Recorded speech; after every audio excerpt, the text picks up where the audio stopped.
আমাদের সিলেটের বহুত পুরো একজন আল্লাহর ওয়ালি, নাম হলো শাইখে কাতিয়া রহমতুল্লাহি আলাইহি, কুতবুল আলম শাইখুল ইসলাম হুসাইন আহমদ মাদানী রহমতুল্লাহি আলাইহির সুযোগ্য শাগরেদ। হুজুর এরকম যেভাবে গেছেন, যেখানে গেছেন সেখানেই মাদ্রাসা তৈরি করেছেন। কারণ উনারা দেখতেন, উনারা জানতেন আসমানের কুটি হলো মাদ্রাসা, আসমানের খাম্বা হলো মাদ্রাসা। মাদ্রাসা যেখানে হবে এখানে রহমত থাকবেই থাকবে। যেদিকে গেছেন ওই দিকেই মাদ্রাসা তৈরি করেছেন। এজন্য বিদাতীদের দল, ভণ্ডদের দল হুজুরকে হত্যা করার জন্য ওরা ষড়যন্ত্র করে। ওই মৌলবীর কারণে তো আমরা গান বাজনা করতে পারি না, আমরা এক্সিবিশন করতে পারি না, যাত্রার প্যান্ডেল করতে পারি না। এই মৌলবীর হত্যা করা ছাড়া কোনো উপায় নাই, উপায় নাই। আল্লাহর ওলির কাছে একবার ডাকাতের দল ভরা মৌসুম, আপনারা জানেন সিলেট এলাকাতে অনেক বেশি বন্যা হয়। একবার এরকম বন্যা হয়েছে, বন্যার ভিতরে মাদ্রাসায় ডাকাতের দল নৌকা নিয়ে মাদ্রাসায় হাজির হয়েছে। হুজুরের কাছে আইসা বলতেছে, হযরত আমাদের এলাকার 2 গ্রামের ভিতরে প্রচন্ড ঝগড়া, যে কোনো সময় কোনাকুনি হয়ে যেতে পারে। আপনি যদি না যান তাহলে মানুষ কতজন খুন হবে এর হিসাব নাই। সবাই এক বাক্যে মেনে নিয়েছে, আপনি যেই সমাধান দিবেন এই সমাধান সবাই মেনে নিবে। ভাটি এলাকার মানুষগুলা হুজুরকে এইভাবেই মানত, এইভাবেই শ্রদ্ধা করত। হুজুর যেই জায়গায় যে হাজির, প্রচন্ড মারামারির ভিতরে মার থেমে যেত। চতুর্দিকে উপরের দিকে এরকম ভাবে ফায়ারিং হচ্ছে, কিন্তু আল্লাহর ওলি মাঝখানে যে যদি দাঁড়াইতেন সাথে সাথে দোনো পক্ষের রাগ গুসা পানি হয়ে যাইত। আল্লাহু আকবার। এত বড় বুজুর্গ, এত বড় আল্লাহর ওলি ছিলেন। হুজুরে বলতেছেন, ঠিক আছে বাবা, তাহলে আর দেরি নাই, তাড়াতাড়ি চলো, দেরি নাই তাড়াতাড়ি চলো, আমাকে নিয়ে চলো। এই বইলা আল্লাহর ওলি তিনি উঠলেন নৌকায় উঠে গেলেন। জানাজানি নাই, কাউকে বলাও নাই, উঠে গেলেন। কারণ আল্লাহর ওলিরা তারা সর্বদা মনে করতেন মুসলমান কখনো মিথ্যা কথা বলতে পারে কিছু। যে আগে যায় বলতো তার কথাই বিশ্বাস করতেন। পরে যদি একজনে যায় বলতো, হুজুর ও তো আপনার কাছে মিথ্যা কথা বলছে, তখনই ধমক দিতেন।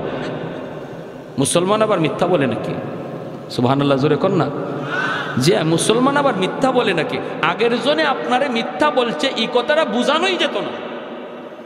কি বুঝলেন? আমরাও মুসলমান, তারাও তো মুসলমান, ঠিক না? উনি নৌকা উঠছেন, নৌকা উঠতে ডাকাতরা লয়ে যাইতেছে হাওর এলাকায়, সিলেটের হাওর এলাকায়। অসুবিধা দিতেছে আপনাদের ভাই? অসুবিধা দিতেছে? শীত, এই যে কুয়াশার পানি পড়তেছে, কিন্তু কষ্ট হইতেছে আপনাদের। এখন হাওরের মাঝামাঝি গেছে, একদম হাওরের মাঝামাঝি। হুজুর বলতেছে, কি রে বাবা, ওই গ্রাম তো এত দূর হওয়ার কথা না, তোমরা আমারে কোথায় নিয়ে যাচ্ছ? না হুজুর, এই যে চলে আসছে, আর অল্প সময়।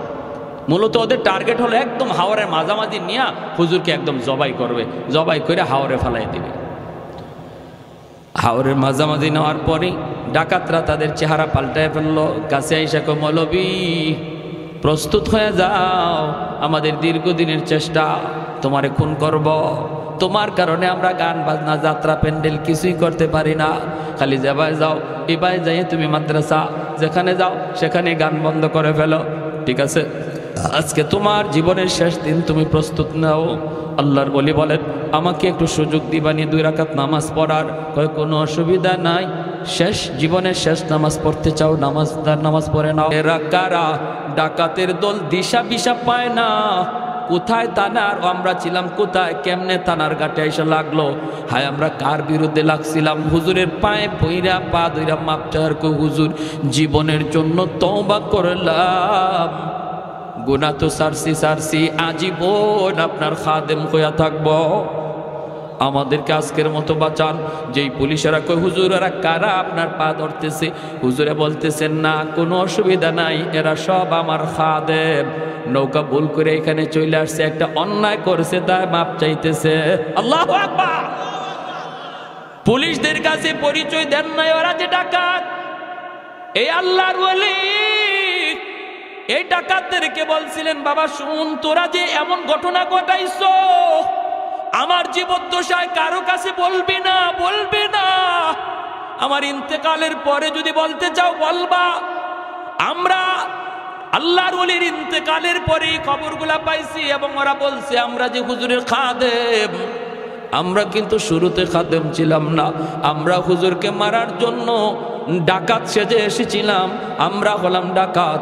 কিন্তু ঘটনা ছিল এই আল্লাহর ওলির ওই কারামতের পর আমরা তওবা করে সবাই আল্লাহর ওলির খাদেম হয়ে গেছি। এজন্য রে ভাই, উলামায়ে কেরামের কদর করো, উলামায়ে কেরামকে চিনো, মাদ্রাসাকে কদর করো, মাদ্রাসাকে কদর করো। আল্লাহ নবী রহমতের নবী বলেন, হাফেজে কোরআন জান্নাতের দিকে যায় আর কয় আল্লাহ আমার মা কই, আমার বাবা কই? আল্লাহ কইব যাও তার আব্বা আম্মারে জাহান্নাম থেকে উঠে আনো।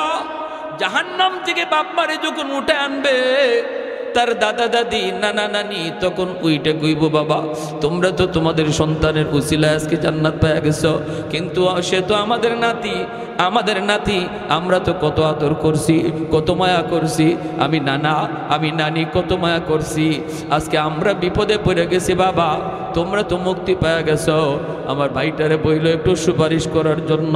তার আব্বা আম্মা আয়েশা তার সাথে জান্নাতের দিকে রওনা দিবে, কিছু দূর যাইয়ে বাপ মা থেমে যাবে। ছেলে কইবা আব্বা তুমি থামছো কেন, আম্মা তুমি থামছো কেন? তখন মায়ে কানবো, বাবায় কানবো, কান্দা কইব বাবা তুমি যদি তোমার বাপ মা সারা জান্নাতে না যাও, আমরাও আমাদের বাপ মা সারা জান্নাতে যাইব না। তখন আল্লাহ কইব যাও তার দাদা দাদি নানা নানিরে তুইলা আনো। দাদা দাদি নানা নানিরে তুইলা আনার সময় এলাকার মানুষেরা তাদেরকে দইরা বলবে বাইরে তোমরা তো মুক্তি পেয়ে গেছো নাতির সুপারিশে, কিন্তু আমরা ওই এলাকার মানুষ, যে এলাকার মাদ্রাসায় পইরা তোমাদের নাতি হাফেজ হইছে, আলেম হইছে, আমরা ওই এলাকার মানুষ, আমরা মাদ্রাসাকে কদর করতাম, আমরা তার থাকার জায়গা করে দিছিলাম, খানার ব্যবস্থা করে দিছিলাম, আমরা তার সহযোগিতা করেছিলাম। একটু যায়া বইল মালিকের কাছে আমাদের জন্য যেন একটু সুপারিশ করে। দাদা দাদি নানা নানি আইসা ওই মানুষগুলার কথা তারে শোনাবে। তখন সে আল্লাহর কাছে কইব মালিক যাদের সহযোগিতায় আমি কোরআন সিনায় নিয়েছি ওই মানুষগুলাকে যদি আমার সাথে না দেও আমি জান্নাতে যাইমু না। আল্লাহ পাক তখন কইব যাও মানুষগুলোর জাহান্নাম থেকে উঠে আনো। উঠে আনার পরে একজনে কইব হুজুর আপনি আমারে চিনছেননি, আনাল্লাযী সাকাইতুকা মা, আমি আপনাকে একদিন এক গ্লাস পানি পান করাইছিলাম। আনাল্লাযী ওয়াহাবতু লাকা ওযুআ, হুজুর আমাকে আপনি বুঝি চিনেন, আমি আপনারে একদিন এক বদনা ওজুর পানি দিছিলাম। নবী বলেন এইভাবে অসংখ্য মানুষ, কেউ কইব এক বস্তা দুই বস্তা চাউল দিছি, কেউ কইব আমি 1000 টাকা দিছি, আপনি যেই মাদ্রাসায় পড়ছিলেন এই সহযোগিতা পাইয়া সিনায় আপনি কোরআন নিছেন। আল্লাহ পাক কইব ফেরেশতারা আমার কোরআনের পাখিরে যতজনে চিনতেছে আর সে যতজনকে চিনে কোরআনের ইজ্জতের খাতিরে বরযাত্রীর মতো তার সাথে জান্নাতে দিয়া দাও। শামসুল হক ফরিদপুরি রহমতুল্লাহি আলাইহি বহুত বড় একজন বুজুর্গ ছিলেন, আপনারা নাম হয়তো শুনেছেন, সদস্য হুজুর হিসাবে সবাই চিনে। তিনি দীর্ঘদিন দারুল উলুম দেওবন্দে লেখাপড়া করেছেন। হুজুরের বাড়ি হলো এই যে গোপালগঞ্জের গহরডাঙ্গা। হুজুর একদিন যাবেন ঢাকা থেকে গহরডাঙ্গায়, নৌকায় উঠছেন। এই নৌকায় যখন উঠছেন তখন রাত হয়ে গেছে, ওনার বাড়ি পর্যন্ত নৌকায় পৌঁছায় দেবে। মাঝিও হুজুরের বাড়ি চিনে, অনেক প্যাসেঞ্জার নৌকায় উঠলো, ঘাটে ঘাটে মানুষকে নামায়া হুজুরের ঘাটটা একবার সব শেষে মাঝি কয় হুজুর আমি রাত 6টা বাজুক আমি আপনারে বাড়ি পৌঁছায় দিব, হুজুর আমি আপনারে চিনি, হুজুর একটু দোয়া করবেন। হুজুরের ঠিক আছে বাবা চলো। কনকনে কুয়াশার রাত, শীতের রাত, কুয়াশা দেখাও যায় না ঠিক মতো, যাইতেছে মানুষ ঘাটে ঘাটে নামছে। হুজুরের ঘাট সবার পরে আরো বেশ সময় লাগবে হুজুরের ঘাটে যাইতে। ওই অবস্থায় হুজুর বলতেছে বাবা মাঝি আমারে তুমি এখানেই নামায় দাও। কি কন? এখানেই নামায় দাও। কেন? বাবা আমার এখানে নামা। হুজুর এটা তো আপনার ঘাট না, এখানে যদি আপনি নামেন তাহলে আপনাকে বিশাল বড় একটা হাওর পায়ে হেঁটে যাওয়ার লাগবে, আর এত রাত, প্রচন্ড কুয়াশা, কিছু দেখা যায় না। হুজুর কেন আপনি এই কাজ করবেন? আপনার ঘাটে নৌকা যাবে। হুজুর বলতেছে বাবা তুই বুঝবি না, তুই আমাকে এখানে নামায় দে, দ্রুত নামা, আমার কাজ আছে, এখানে নামা, আমি হাওরটা পাড়ি দিয়ে পায়ে হেঁটে যাব। মাঝি অবাক হয়ে গেল। মাঝি মনে মনে কয় আমি চিন্তায় পড়ে গেলাম, হুজুরের এত রাতে কাজ কিটা, কাজ কি এত রাতে হাওরে হুজুরের কাজ কি? কয় তাহলে ঠিক আছে আমি নামাব ঠিক, কিন্তু আমি পিছনে পিছনে যাব। হুজুর কি কাজ করে একটু দেখার জন্য হুজুরকে নামায় দিল মাঝি। পিছনে পিছনে মাঝিও নামলো, হুজুরে দেখেন নাই। মাঝি দেখতেছে, কয় আমি দেখলাম হুজুর সামনের দিকে হাঁটতেছেন, প্রচণ্ড কুয়াশা, ভালো করে দেখাও যায় না। আমাকে হুজুর দেখেন না, পিছনে আমি হুজুর খেয়াল করেন নাই। আমি একটু দূরে অবস্থান করতেছিলাম, আমি তো ঝাপসা ঝাপসা হুজুরকে দেখতেছি। যাইতেছেন, একটু পরেই তাকায় দেখি নামাইলাম আমি একজন, কিন্তু কিছুক্ষণ পরে দেখি হুজুরের ডানে বামে সামনে পিছনে শত শত মানুষের আওয়াজ। আমি অবাক হয়ে গেলাম, অবাক, ভয় পেয়ে গেলাম। নামাইলাম আমি একজন মানুষ, কিন্তু ওনার ডানে বামে এত মানুষের আওয়াজ। এরা কারা, এরা কারা, এদের পরিচয় কি? পিছনে পিছনে আমি যাইতেছি, হুজুর ওদের সাথে কথা বলতেছেন, আর ওরা হুজুরকে, একজন মন্ত্রী মিনিস্টার যেভাবে হাঁটি এইভাবে হুজুরকে সামন দিক দিয়ে রাস্তা দেখে দেখে নিয়ে যাইতেছে। বাড়ি পর্যন্ত যাওয়া মাত্রই আমি দেখলাম লোকগুলা আর কেউ নাই, সবাই অদৃশ্য হয়ে গেল। হুজুর ঘরের ভিতরে ঢুকবেন, আমি যাইয়েই সালাম দিয়ে দিলাম, আসসালামু আলাইকুম ওয়া রাহমাতুল্লাহ। হুজুর আমাকে দেখে বলতেছেন, বাবা তুমি এখানে কেমন করে? কই হুজুর আমি তো আপনার পিছনে পিছনে আসছি। কেন আসছো, কি জন্য আসছো, কি দেখছো, কি দেখছ? কয় হুজুর আমি যা দেখছি আমার ভিতরে পানি নাই, কলিজায় পানি নাই, আমি তো প্রচন্ড ভয় পাইছি হুজুর। হুজুর আগে বলুন এরা কারা? আমি নামাইলাম আপনাকে একা, কিন্তু এত মানুষ, এরা কারা, কি এদের পরিচয়? এবার হুজুর বলতেছে, বাবা আমি বলতে পারি তোর কাছে এক শর্তে, বাবা আমার জীবদ্দশায় কারো কাছে কিছু বলবা না, কারো কাছে কিছু বলবা না। সে বলতেছে ঠিক আছে হুজুর আমি বলবো না। খাঁটি আল্লাহওয়ালারা তাদের নিজেদের কারামত কারো কাছে বলে না, কেউ দেখলে সেটা বলতেও নিষেধ করে, ঠিক কিনা জোরে বলেন? আর ভেজাল যত জায়গায় আছে খালি সাইনবোর্ড আর অ্যাডভার্টাইজ,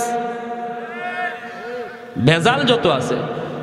আশিকি রসুল, মাহবুবে খুদা, গাউসে হামদানি, কুতুবে রব্বানি, সারাসুল্লি সুলকানি, নাম আর খুঁজে পাওয়া যায় না। নাম কই গেল, লকবার উপাধি পড়তে পড়তেই শেষ, ঠিক কিনা? এক লোক ময়মনসিং গেছে, আসার পথে প্রচন্ড কুয়াশা, এরকম বন্ড ফিসাব। ড্রাইভাররা কয় থাম, সামনে দেখোস না কিছুই দেখা যায় না?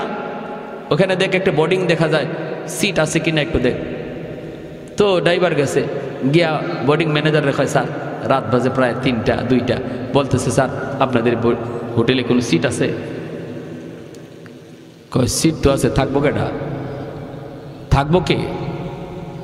থাকবে আশিকি রসুল, মাহবুবে খুদা, গাউসে হামদানি, কুতুবে রব্বানি, সারাসুল্লি সুলকানি, কইতে কইতে 16টা টাইটে। ম্যানেজারে ধর্মে ভাগো, সিট নাই। ম্যানেজারে ভাবছে 16টা সিট লাগবে। নাম যখন 16টা কইছে, ম্যানেজারে ভাবছে সিট লাগবে কয়টা? 16টা। কয় সিট নাই, সিট নাই ভাই, যান যান। আর কয় হুজুর সিট নাই। হুজুরে কয় সিট না হইলে কেমনি যাবি, যাওয়ার তো কোনো উপায় নাই। হোটেলের বারান্দায় গামছা বিছা, চাদর বিছায় রাত কাটা। হোটেলের বারান্দার মধ্যে চাদর বিছায় ঘুমায় রইছে। ফজরের সময় ম্যানেজার উঠছে, ওইটা দেখে এত মোটা এক হুজুর গড়াগড়ি করে শীতের মধ্যে কনকনে কাঁপে। কয়েক বেড়া ঘটনা কি? এখানে হুজুরে নিয়ে এরম করো? কয় তুই হুজুরে নিয়ে এখানে কি করো? তুই আমার কাছে ভিতরে সিট চাইলে না? আমি তো আপনার কাছে সিট চাইছি। কয়েক বেটা তুই তো সিট চাইলে 16টা, তাই বললে কি আমার কাছে 2টা সিটও নাই? এখন হুজুরে উঠছে, উঠতে কয় রে এই টাইটেলে আমার দুনিয়াতেও সিট দিল না, মরণের পরেও সিট দিত না, ঠিক না? এই টাইটেলে দুনিয়াতেই সিট দিছে না, মরার পরেও সিট দিবে। এজন্য খাঁটি আল্লাহওয়ালা চেনার উপায় হলো তারা সহজ সরল সাদা সিধা, এত অ্যাডভার্টাইজও নাই, এত গাওয়াগাওয়িও নাই, হ্যাঁ এত লৌকিকতাও নাই। শামসুল হক ফরিদপুরি রহমতুল্লাহি আলাইহি ওই মাজিরে বলতেছেন, আমি বলতে পারি তোকে, শর্ত হলো আমার জীবদ্দশায় কারো কাছে এই কথা বলবা না। বলেন হুজুর? বাবা আমি যখন নৌকায় ছিলাম এই নৌকায় থাকা অবস্থায় এই এলাকার জিন্নাতের সর্দার আমার কানে কানে আইসা সালাম দিয়া কয়, হুজুর আমরা আজ অনেক দিন যাবৎ আপনার অপেক্ষায়, আমাদের ভিতরে অনেক সমস্যা চলতেছে, কেউ কারো কথা মানে না, এমন দ্বন্দ্ব খুনাখুনি হওয়ার সম্ভাবনা আছে। এক পর্যায়ে আমরা সবাই একমত হয়েছি যতগুলি সমস্যা আছে সবগুলির সমাধান আপনার কাছ থেকে নিব, আপনি যা বলবেন আমরা সবাই মাথা পেতে মেনে নিব, কেউ আর আমরা কোনো ধরনের বিরোধিতা করব না। হুজুর একটু দয়া করে যদি এই জায়গায় নামতেন, পায়ে হেঁটে যদি বাড়িতে যাইতেন, হাওরটা আমরা পাহারা দিয়া দিয়া আপনাকে বাড়ি পর্যন্ত পৌঁছায় দিব, আর মাঝখানে আমাদের যত যা কিছু জানার প্রয়োজন সব আমরা জেনে নিব। আল্লাহু আকবার। मैं तालिब मौला हो मेरे इश्क़ निराला, मैं तालिब मौला हो मेरे इश्क़ निराला, है जुमला जहाँ जिनके तजल्ली से उजाला, है जुमला जहाँ जिनके तजल्ली से उजाला, मैं दरूद जहाँ गैर खुदा यार नदारम, जुज़ याद खुदा हीच दिगर कार नदरम, जुज़ याद खुदा हीच दिगर कार नदरम। ज़ोरे कुन अल्लाहु अकबर। আর একটু জোরে কোন আল্লাহু আকবার। তাহলে আল্লাহর নবী বলেছেন উলামায়ে কেরামকে মানব দানব পশু পাখি সবাই শ্রদ্ধা করে, কারণ হলো ওরা জানে উলামায়ে কেরামের উসিলায় আল্লাহ সবাইরে খাওয়াইতেছে। ঠিক কিনা? ঠিক কিনা? আমার আপনারও আল্লাহ খাওয়ায় মাদ্রাসার উসিলায়, ঠিক কিনা? আমি মাদ্রাসা দান করলেও মাদ্রাসা চলবে, না করলেও মাদ্রাসা চলবে, বাকি মাদ্রাসায় আমি দান কইরা মাদ্রাসা টিকায় রাখছি, বিষয়টা এমন নয়, বরং মাদ্রাসায় উসিলায় আল্লাহ আমাকে টিকায় রাখছে। ঠিক কিনা রে ভাই? ও মালিক, তোমার দেওয়া আমানত, কেন বাপ মা খেয়ানত করলো? আমার হোক, কেন বাপ মা নষ্ট করলো? ডাকো আজ আমার মাকে, ডাকো আজ আমার বাবাকে, ডাকো আল্লাহ আমার মা বাবাকে ডাক দাও। রব্বানা আতিহিম দিরফাইনি মিনাল আযাব ওয়ালআনহুম লানান কাবীরা। কইব আল্লাহ আজ আমি জাহান্নামী হলাম, আমার বাপ মার ভুল সিদ্ধান্তের কারণে আজ আমি জাহান্নামী হয়েছি, আমি আজকে জাহান্নামের আগুনে যেই পরিমাণ শাস্তি ভোগ করব, আমার মা বাবাকে ডাবল শাস্তি দাও, ডাবল শাস্তি দাও। সন্তান আল্লাহর দরবারে বাপ মার বিরুদ্ধে মামলা দিবে। দুনিয়ার বহু বাপ মা সন্তানের মামলায় আল্লাহর আদালতে আসামির কাঠগড়ায় দাঁড়াবে। নাউজুবিল্লাহ। জোরে কর। কি শিখাবো, কি পড়াবো, কি দেখাবো? মায়ার নবী দয়ার নবী বলেন কুল্লু মাউলুদিন ইউলাদু আলাল ফিতরা ফাআবাওয়াহু ইউহাফিদানিহি আও ইউনাসসিরানিহি আও ইউমাজ্জিসানিহি। আল্লাহ নবী বলেন সমস্ত সন্তান দুনিয়াতে আগমন করে আল্লাহর পরিচয় লইয়া রে যুবক। হিন্দুর সন্তানটাও দুনিয়াতে আগমন করে এক আল্লাহর পরিচয় নিয়া, ইহুদির বাচ্চাটাও দুনিয়াতে আগমন করে এক আল্লাহর পরিচয় নিয়া, খ্রিস্টানের সন্তান সেও দুনিয়াতে আগমন করে এক আল্লাহর পরিচয় নিয়া। সমস্ত সন্তান দুনিয়াতে যখন আগমন হয় শুধু আল্লাহর পরিচয় নিয়েই নয়, বরং সে আল্লাহর ওলি হইয়া দুনিয়াতে আগমন করে। মায়ার নবী দয়ার নবী বলেন ফাআবাওয়াহু ইউহাফিদানিহি আও ইউনাসসিরানিহি আও ইউমাজ্জিসানিহি। নবীজি বলেন এরপরে তার বাপ মা তারে ইহুদি বানায়, বাপ মা তারে নাসারা বানায়, বাপ মা তারে মুশরিক বানায়, বাপ মা তারে বেনামাজি বানায়, বাপ মা তারে সুদখোর ঘুষখোর গাঞ্জাখোর বানায়, বাপ মা তারে বেপথে বেলাইনে নিয়ে যায়। তার জীবনের টার্গেট ছিল আল্লাহর ওলি হইয়া কবরে যাওয়া। দুনিয়া এসেছে আল্লাহর ওলি হইয়া, কবরও সে যাবে আল্লাহর ওলি হইয়া। মাঝখানে তারে ভিন্ন পথে চালাইল কে? ভিন্ন পথে নিয়ে গেল কে? আল্লাহ নবী বলেন তার 1 নাম্বার দায়ী মা, 1 নাম্বার দায়ী হলো বাবা। তার ভিন্ন পথে চলে যাওয়ার জন্য যেই সমস্ত মানুষগুলি আল্লাহর আদালতে আসামির কাঠগড়ায় দাঁড়াবে, নবী বলেন সবার আগে থাকবে বাপ মা। ওই বাপ মাকে আল্লাহ পাক রব্বুল আলামিন জিজ্ঞেস করবে, বাবার চেয়ে মাকে আল্লাহ বেশি জিজ্ঞেস করবে। মা সন্তান মাকে বেশি টাইম পায়, গর্বেও ছিল মার কাছে, দুধও খাইছে তখনও মায়ের সাথে। ছোট্ট বয়স বাবা বাহিনী থাকে, মাকে সন্তান বেশি টাইম পায়, এজন্য মার জবাবদিহিতা বাবার চেয়ে বেশি হবে। মার জবাবদিহিতা আল্লাহর কাছে মায়ের বাবার চেয়ে বেশি হবে। কারণ মায়ার নবী বলেন আল মারআতু রাইয়াতুন আলা বাইতি যাওজিহা ওয়া ওয়ালাদিহি। নবীজি বলেন সমস্ত মহিলারা স্বামীর ঘরের মালামালের হেফাজতের জবাব আল্লাহর কাছে দিবে। আরেকটা জবাব দিবে ওয়া ওয়ালাদিহি, তার সন্তানের ব্যাপারে জবাব দিবে মা। বাবার চেয়ে মায়ের জবাবদিহিতা বেশি হবে, কারণ মাকে সন্তান বেশি টাইম পায়। মার আসরটাও সন্তানের উপরে যায় বেশি পড়ে। মা যদি দিনদার হয় সন্তানও দিনদার হয়, মা যদি নামাজি হয় সন্তান নামাজি হয়, মা যদি কোরআন তেলাওয়াত বেশি বেশি করে সন্তান হাফেজে কোরআন হয়। মা যদি সন্তান পেটে নিয়ে বেশি বেশি টক খায়, সন্তান বড় হয়ে টক প্রিয় হয়। মা সন্তান পেটে নিয়ে যদি বেশি বেশি মিষ্টি খায়, সন্তান বড় হয়ে মিষ্টি প্রিয় হয়। মা সন্তান পেটে নিয়ে যদি বেশি বেশি করে কোরআন তেলাওয়াত শোনে, এই সন্তান বড় হওয়ার পর হাফেজে কোরআন হয়। পেটে সন্তান নিয়ে মা যদি বেশি বেশি গান শুনে, এই সন্তান বড় হয়ে গানের মাস্টার হয়। মা সন্তান পেটে নিয়ে যদি পর্দার ভিতরে চলে, সন্তান যেখনি হয়, মেধাবী হয়, জ্ঞানী হয়। আর মা সন্তান পেটে নিয়ে যদি বেপরদায় ঘুরে, এই সন্তানের ব্রেইন ঢিলা হয়, বোকা হয়, প্রতিবন্ধী হয়।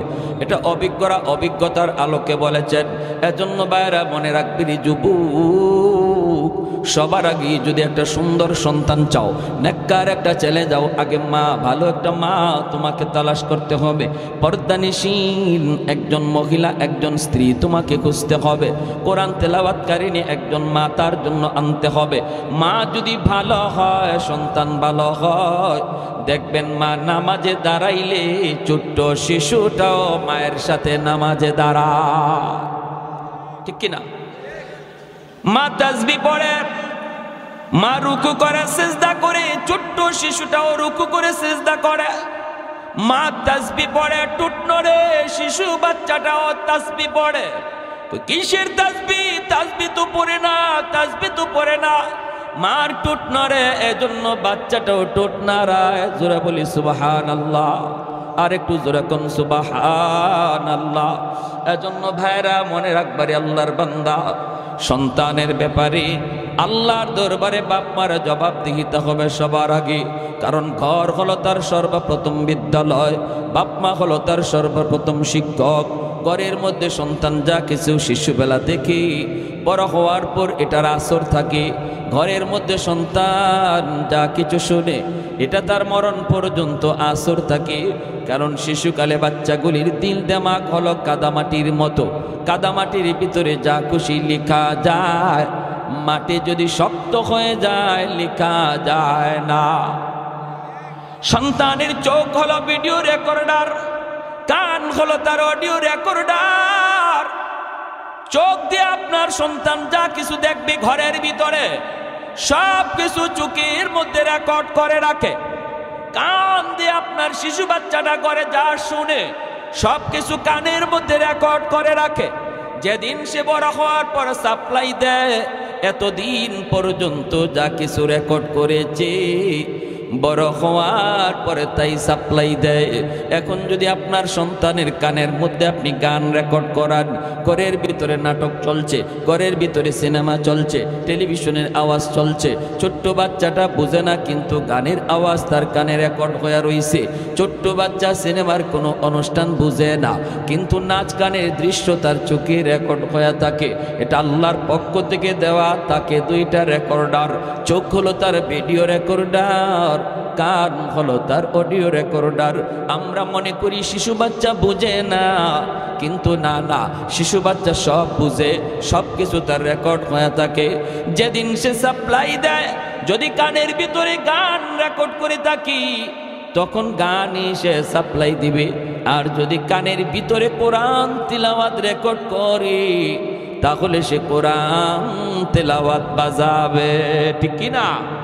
ট্যাপের ভিতরে যদি আপনি গান রেকর্ড করেন আর এই ট্যাপ নিয়ে যদি সিনেমা হলের ভিতরেও বাজান, ট্যাপকে যদি আপনি বলেন তোর পায়ে ধরি তুই এখানে কোরআন তেলাওয়াত বাজ, তুই এখানে তেলাওয়াত যদি রেকর্ড করেন আর সিনেমা হলের ভিতর নাপাক জায়গায়ও যদি ট্যাপ নিয়ে বাজান, তখন নাপাক জায়গা বুঝবে না, ট্যাপ থেকে কোরআন তেলাওয়াত বের হবে, ঠিক কি না? আর যদি ট্যাপের মধ্যে আপনি গান রেকর্ড করেন, মসজিদের ভিতরে নিয়ে ট্যাপ ঢুকান আর বলেন ট্যাপ তোর পায়ে ধরে বলতেছি, এটা মসজিদ আল্লাহর ঘর, তুই গান বাজবি না, আপনার কথা ট্যাপ শুনবে? শুনবে? ট্যাপ বলবে আরে আহম্মক বোকা, তুই আমার মধ্যে রেকর্ড করলি গান আর শুনতে চাস কোরআন তেলাওয়াত, এটা কেমন করে হয়? এটা কোনোদিনই তো হবে না। মসজিদের ভিতরে বাজাইলেও সে গানই বাজবে। এজন্য আপনার সন্তানের দিল আর দিমাগের ভিতরে শিশুকালে যদি মাদ্রাসায় ভর্তি করায়া তার কোরআন তেলাওয়াত রেকর্ড করানো হয়, যদি তার কানের ভিতরে তেলাওয়াত আর চোখের মধ্যে কোরআন তেলাওয়াতের দৃশ্য রেকর্ড করা হয়, আল্লাহর নাম তার হৃদয়ের ভিতরে খুদাই করে লিখে দেওয়া হয়, যদি পরকালের ফিকির তার অন্তরে ঢুকায় দেওয়া হয়, এরপরে যদি আপনি তারে কলেজেও পড়ান, ভার্সিটিতেও পড়ান, নাস্তিকদের বীরও যদি যায়, ঢাকা ইউনিভার্সিটির বাংলা বিভাগেও যদি আপনার সন্তান পড়ে, যেখানে নাস্তিকগুলি চতুর্দিকে ভিড় করা, সেখানেও সে নাস্তিক হবে না, বরং ইসলামের সৈনিক হবে, আল্লাহর সৈনিক হবে, রসুলের সৈনিক হবে, উলামায়ে কেরামের পক্ষে থাকবে, কোরআনের পক্ষে থাকবে। আওয়াজ দিয়ে এখন ঠিক কিনা? আর যদি শিশুকালে দিন না শিখান, শিশুকালে যদি তার দিন না শিখান, শিশুকালে যদি তার কোরআন না শিখান, শিশুকালে যদি তার ইসলাম না শিখান, তাহলে এই ছেলে বড় হওয়ার পর যত চেষ্টাই করেন লাইনে থাকবে না, সে বেলাইনে চলে যাবে। বাপ মার সাথে বেয়াদবি করবে, আলেম ওলামার সাথে বেয়াদবি করবে, মাদ্রাসার সাথে বেয়াদবি করবে, নামাজ পড়বে না, হালাল হারাম চিনবে না, হ্যাঁ, যা পাইবে তাই খাবে, ঠিক কিনা? জোরে কর প্যারে হাজিরিন। এজন্য বলি মনে রাখবেন, শিশুকালে 5 বৎসর মিনিমাম মাদ্রাসায় বাচ্চাটারে পড়ান। ডাক্তার বানাইতে চান, অসুবিধা নাই, আমরা নিষেধ করি না। এদেশে ডাক্তারের প্রয়োজন, ইঞ্জিনিয়ারের প্রয়োজন। সবাই মাদ্রাসায় পড়লে ডাক্তার ইঞ্জিনিয়ার হবে কে? মাদ্রাসা থেকে মুফতি মুহাদ্দিস হাফেজে কোরআন বের হয়, ডাক্তার ইঞ্জিনিয়ার বের হয় না। একটা দেশের জন্য প্রয়োজন। আমি বলি ডাক্তার বানান, ইঞ্জিনিয়ার বানান, এটা ইসলাম কখনো নিষেধ করে না। কিন্তু ইসলাম বলে ডাক্তার পরিচয় সন্তানের বড় পরিচয় নয়, আমার সন্তানের সবচেয়ে বড় পরিচয় হলো সে মুসলমানের সন্তান। এজন্য সবার আগে মুসলমানই শিখাইতে হবে। আওয়াজ দিয়ে বলেন ঠিক কিনা? সবার আগে মুসলমানই শিখাও। সন্তানকে বলো বাবা ইঞ্জিনিয়ার হওয়া তোমার বড় পরিচয় নয়, ডাক্তার হওয়া বড় পরিচয় নয়, তোমার সবচেয়ে বড় পরিচয় তুমি মুসলমান। এজন্য সবার আগে মুসলমানই শিখো। আর মুসলমানি শিখানোর জন্যই মাদ্রাসায় 1 বছর 2 বছর না 5 বছর পড়াইতে হয়। শিশুকালে মক্তবে 1 ঘন্টা পড়ানোর দ্বারা মুসলমানি শিক্ষা করা হয় না। মক্তবে 1 ঘন্টা হুজুর 200-250 ছাত্রকে কখন পড়া দিবে আর কখন নিবে সহি শুদ্ধ করে কোরআনই হুজুর পড়াইতে পারে না। বাচ্চাদের মারামারি, কিলাকিলি, ঘুষাঘুষি, এই মামলা ডিসমিস করতেই তো হুজুরে 1-1.5 ঘন্টা চলে যায়, ঠিক না? এটা আমরাও তো বুঝি বাপ মারা, যে হুজুরে মক্তবে যে কি পরিমাণ ভালো পড়াইতেছে, এটা আমরাও বুঝি। অনেক মাও আছে এমন মনে করে ঘরে বাচ্চা ঝামেলা করে, দুষ্টামি করে, মক্তবে পাঠাই দে, কিলাকিলি যা আছে, ঘুষাঘুষি যা আছে সব যেন মক্তবে যেয়ে করে, ঠিক না? তো এই জন্য মক্তবে পড়ানোর দ্বারা বাপ মা জিম্মাদারি আদায় হয় না, সন্তানের হক আদায় হয় না।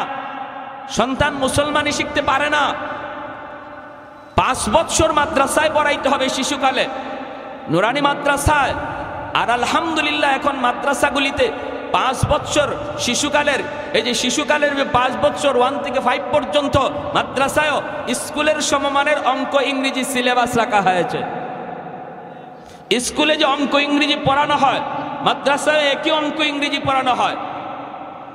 শুধু আপনাদের কথা চিন্তা করে যারা মনে করতেছেন ছেলেকে ডাক্তার বানাবেন, ইঞ্জিনিয়ার বানাবেন, আপনার কথা ভেবে মাদ্রাসার সিলেবাস এমন করা হয়েছে। বানান ডাক্তার, ইঞ্জিনিয়ার বানান, কিন্তু সবার আগে তার জীবনের লেখাপড়ার শুরুটা যেন মাদ্রাসা থেকে হয়, তার জীবনের শুরু যেন মুসলমানি শিক্ষার দ্বারা হয়, তার লেখাপড়ার শুরু যেন কোরআনের শিক্ষার দ্বারা হয়। তাহলে মুসলমানের সন্তান হবে আগে, আগে মুসলমানের সন্তান হবে, তারপরে তার পরিচয় হবে ডাক্তার। যেই ছেলে মুসলমানি শিক্ষা ডাক্তার হবে, তার নিয়ত হয়ে যাবে পরিশুদ্ধ, হারাম পথে কোনোদিন টাকা কামাই করবে না, মিথ্যা সার্টিফিকেট দিয়া কোনো রোগীর প্রাণ নিবে না, টাকার লোভে পইরা কোনো নর্মাল ডেলিভারি কেস কোনো মহিলার সিজার লাগবেই মিথ্যা কথা বইলা 40,000 টাকার লুপ করবে না, কারণ তার সিনার ভিতরে কোরআনের মহব্বত, হালাল হারাম সিনায় খুদাই করে লিখে দেওয়া হয়েছে। সমাজে এমন ডাক্তারও আসেনি না নাই? নর্মাল ডেলিভারি হবে এটা ডাক্তার ভালো করে জানে, এরপরেও বিল বেশি আসবে না যদি সিজার করা না হয়। তাই ডাক্তার রিপোর্ট দেয় সিজার করতেই হবে, না করলে বাচ্চাও মারা যাবে, মাও মারা যাবে। ভয়ে আমরা কই স্যার যেভাবে যত টাকা লাগে আমার বাচ্চা বাঁচান, আমার বিবিরে বাঁচান, এইরকম দিয়া ডাক্তার কয়, মনে মনে হাসে কয় আমি তো এটাই চাইছি। ঠিক না? ডাক্তার মনে মনে কয় আমি তো এটাই চাইছি। যে ডাক্তার 30-40 হাজার টাকার লোভে পড়া একজন সুস্থ মহিলাকে সারা জীবনের জন্য অসুস্থ বানায় দিল, এই ডাক্তাররে আপনারা ডাক্তার বলবেন না ডাকাত বলবেন? আওয়াজ আসতে হয়েছে, জোরে কর। ডাক্তার না ডাকাত? কেন? কার তার জীবনের শুরুটা কোরআন শিক্ষার দ্বারা হয় নাই। এমন ডাক্তারের বাবা হওয়ার চেয়ে না হওয়া ভালো, এমন ডাক্তারের দাদা হওয়ার চেয়ে না হওয়া ভালো। আর যদি কোরআন শিক্ষায়া ইসলামী জিন্দেগি তারে মুসলমানের সন্তান বানাইয়া তারে ডাক্তার বানাইতেন, তাহলে এই ডাক্তারের নামে বাপ মার সুনাম হতো। আর এখন কইব যখন এই ধরনের ডাকাতি করবো ধরবো, ওই ডাকাতের বাপ যায়, ডাক্তারের বাপ কইব না, ওই ডাকাতের বাপ যায়। ঠিক না? ইঞ্জিনিয়ার হইছে রড না দিয়া ব্রিজ বানাইতে গিয়ে বাঁশ ঢুকাই দিছে, খবর আসেনি উত্তরবঙ্গের মানুষের? হ্যাঁ, আচ্ছা এখন বাঁশ ঢুকাইছে, মানুষ মরছে, ইঞ্জিনিয়ার কয়তো আমার কি হয়েছে, আমার দরকার ছিল টাকা। ঠিক না? আমার দরকার ছিল টাকা, আমি টাকা পেয়ে গেছি, মানুষ মরুক তো মরুক। যে ইঞ্জিনিয়ারের কাছে টাকার দাম আছে, মানুষের জীবনের দাম নাই, এরও আপনারা মানুষ বলবেন? মানুষ বলবেন? এ কথা আল্লাহ পবিত্র কোরআনের সূরাতুর রহমানে বলেছেন, আর রহমান আল্লামাল কোরআন খালাকাল ইনসান। আল্লাহ বলে তুমি যদি মানুষ হতে চাও আগে কোরআন শিখো, যদি মানুষ হতে চাও আগে কোরআনই শিক্ষা লাভ করো। আল্লাহ পাক এজন্য কোরআন শিক্ষার কথা আগে আনলেন আর মানুষ সৃষ্টির কথা পরে নিলেন। যদি আপনারাও আপনাদের সন্তানকে মানুষ বানাইতে চান, মানুষের ঘরে সন্তান জন্ম নিলে মানুষ হয় না, মুরগির বাচ্চা জন্ম নিলে মুরগি হয়, মানুষের বাচ্চা জন্ম নিলে মানুষ হয় না, তার মানুষ বানাইতে হয়। আর আল্লাহ বলেন মানুষ বানাইবার পথ হলো কোরআনের শিক্ষা। এজন্য তার জীবনের শুরুটা কোরআনের শিক্ষা দ্বারা করাও, তার জীবনের লেখাপড়ার শুরুটা মাদ্রাসার দ্বারা করাও, তাহলে সে তোমাদের কাছে যেমন মানুষ, আমি আল্লাহর কাছেও মানুষ হবে। আর যদি মাদ্রাসা শিক্ষার দ্বারা তার জীবনের সূচনা না হয়, হালাল হারাম না চিনে, জায়েজ না জায়েজ কিছুই না বুঝে, শুধু টাকার টাকা চায়, শুধু দুনিয়া চায়, আল্লাহ বলেন সে তোমাদের কাছে মানুষ হলো, আমি আল্লাহর কাছে মানুষ নয়। আমার ভাইয়েরা, বন্ধুরা, যুবক, এজন্য বলতেছিলাম বাপ মা বহুত বড় এক ফ্যাক্টর। বাপ মার সিদ্ধান্ত যদি সঠিক হয়, সন্তানের ভবিষ্যৎ আলোকিত হবে। বাপ মার সিদ্ধান্ত যদি রং হয়, সন্তানের ভবিষ্যৎ অন্ধকার হবে। বাপ মার সিদ্ধান্ত যদি সঠিক হয় সন্তানের ভবিষ্যৎ আলোকিত হবে। সবার আগে বাপ মার সিদ্ধান্ত নিতে হবে আমার সন্তানের জীবনের লেখাপড়া আমি গান শোনায় শোনায় করাবো নাকি কোরআন তেলাওয়াত শোনায় শোনায় তার জীবন শুরু করাবো।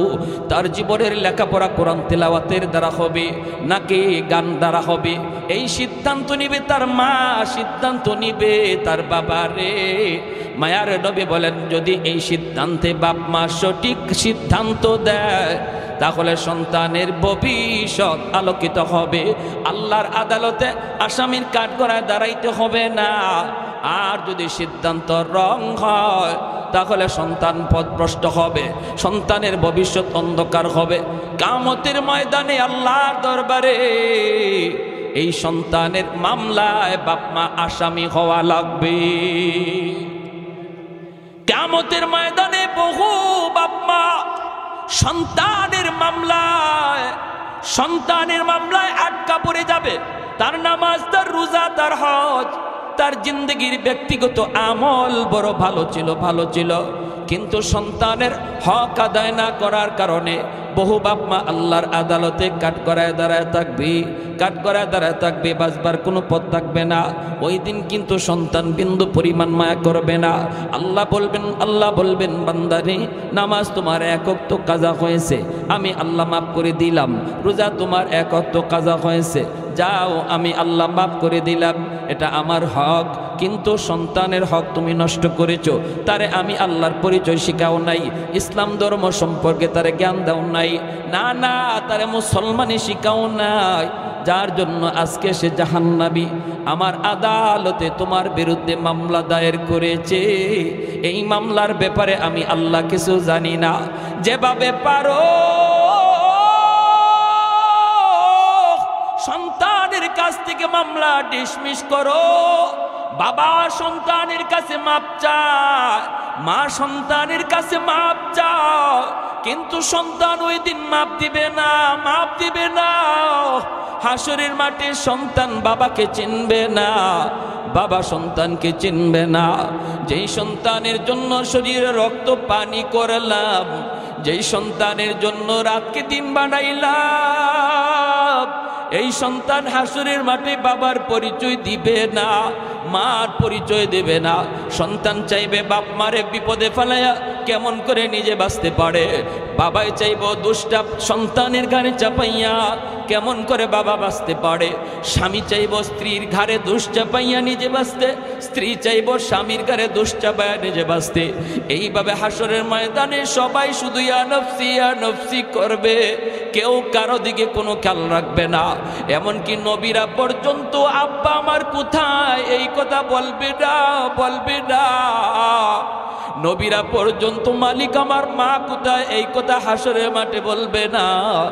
দুনিয়াতে কোনো মানুষ আল্লাহ আমার মা কই বাপ কই হাসরের মাঠে বলবে না।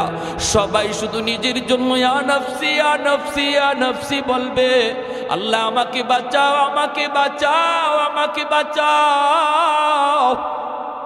কে কার গারে দোষ চাপায়া বাঁচতে চায় এই ফিকির করবে হাসরের মাঠে।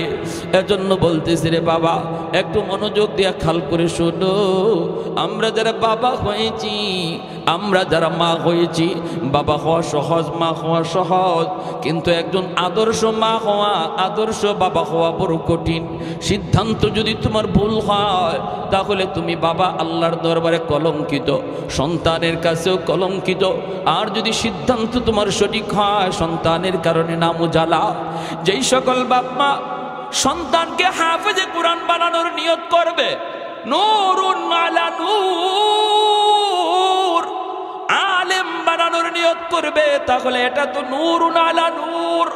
যদি মনে করে আমার সন্তানকে আমি হাফেজে কোরআন বানাবো, আলেম মুফতি মুহাদ্দিস বানাবো, কিয়ামতের ময়দানে আল্লাহ পাক রব্বুল আলামিন হাসরের ময়দানে একটা মুকুট হাতে নিয়ে দাঁড়ায় থাকবেন।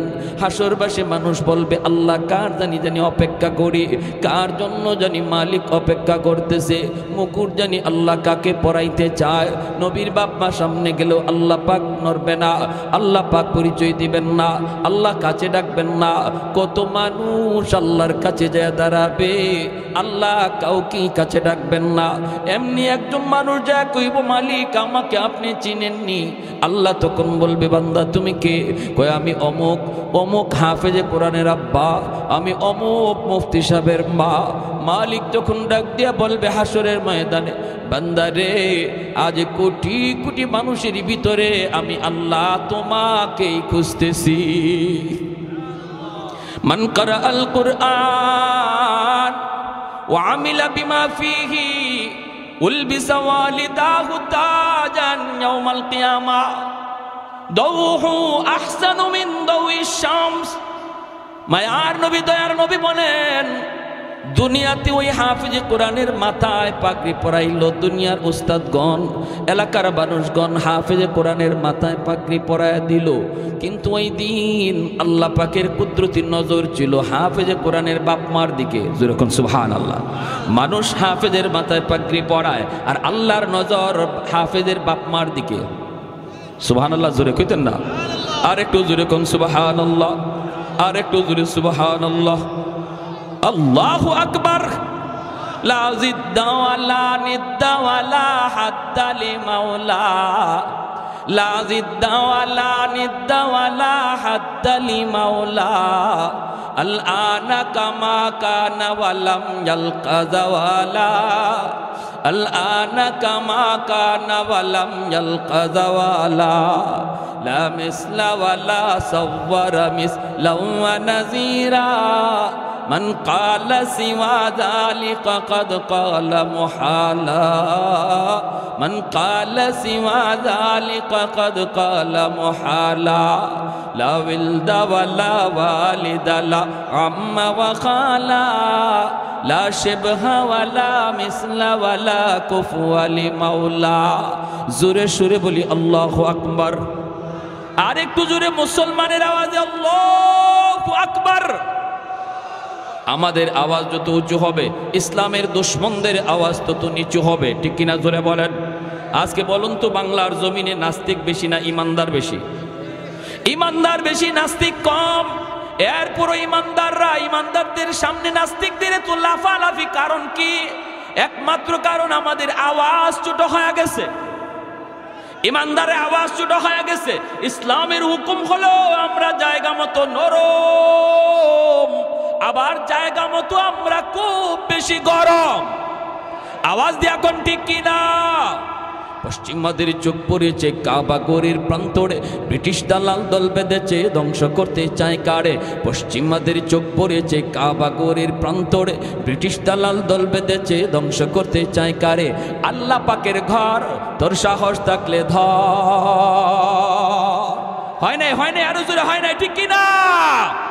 আল্লাহ পাকের ঘর তোর সাহস থাকলে ধর, দো জাহানের মালিক যিনি পবিত্র কাবা।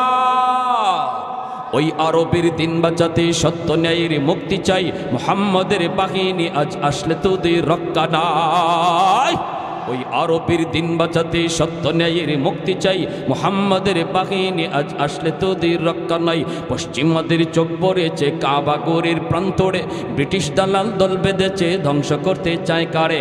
আল্লাহ পাকের ঘর তোর সাহস থাকলে ধর, তো জাহানের মালিক যিনি পবিত্র কাবা। ওই আরবের দিন বাঁচাতে সত্য ন্যায়ের মুক্তি চাই, মুহাম্মদের বাহিনী আজ আসলে তোদের রক্ষা নাই। ওই আরবের দিন বাঁচাতে সত্য ন্যায়ের মুক্তি চাই, মুহাম্মদের বাহিনী আজ আসলে তোদের রক্ষা নাই। মুহাম্মদুর রাসূলুল্লাহর বাহিনী আসেনি? হাত উঠে বলো আসেনি। আর একটু জোরে আসেনি। একটু দাঁড়াও, জেগে উঠু ওহি মুসলমান, আর কতদিন দিন ইসলামের সইবে অপমান, ঠিক না? ঠিক না? একটু দাঁড়াও, জেগে উঠু ওহে মুসলমান, আর কতদিন দিন ইসলামের সইবে অপমান।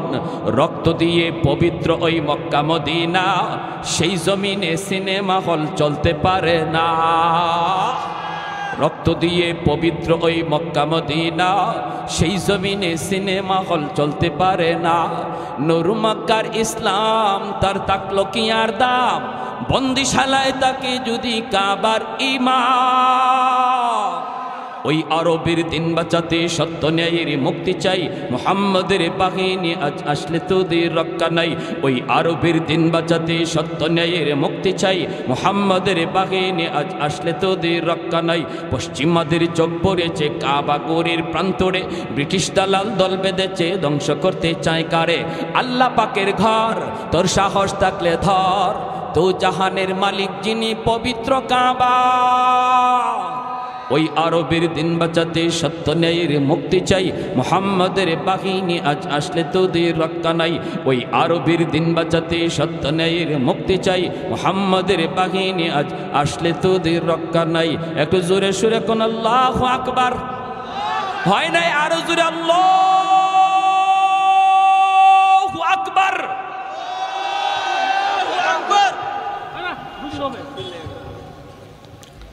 কি ভাই ভয় পাইছেন?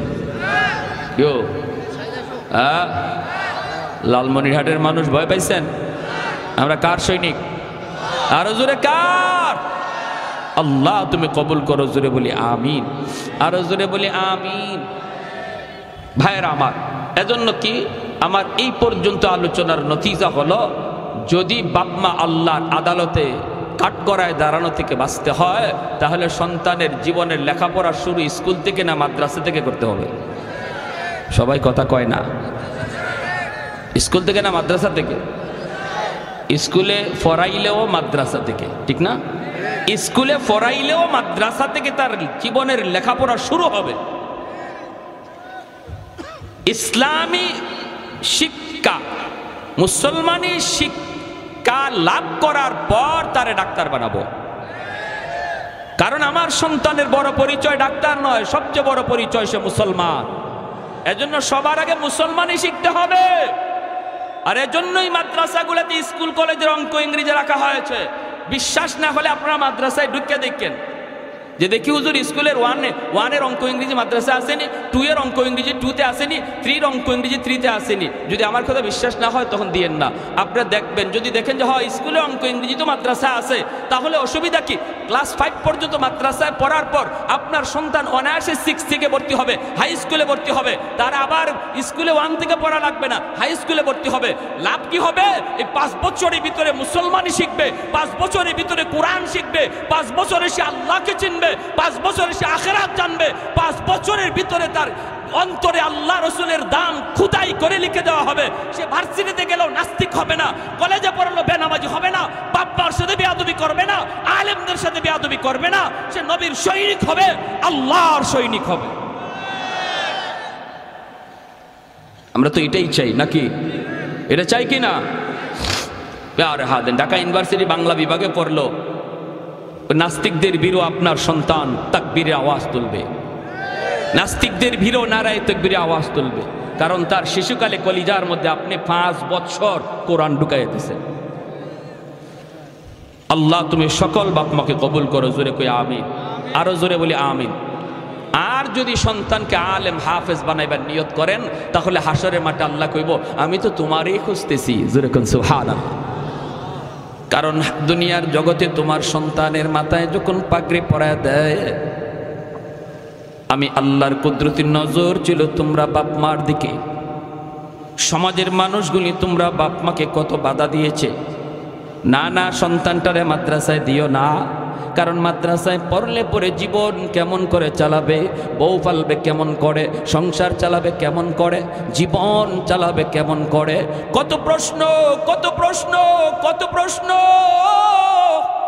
কিন্তু তোমরা বাপ মা মানুষের কথায় কান দাও নাই। তোমরা বলেছিলে, আমরা শুনেছি মানুষ সৃষ্টির আগেই আল্লাহ রিজিকের ব্যবস্থা করে। সুবহানাল্লাহ কোন?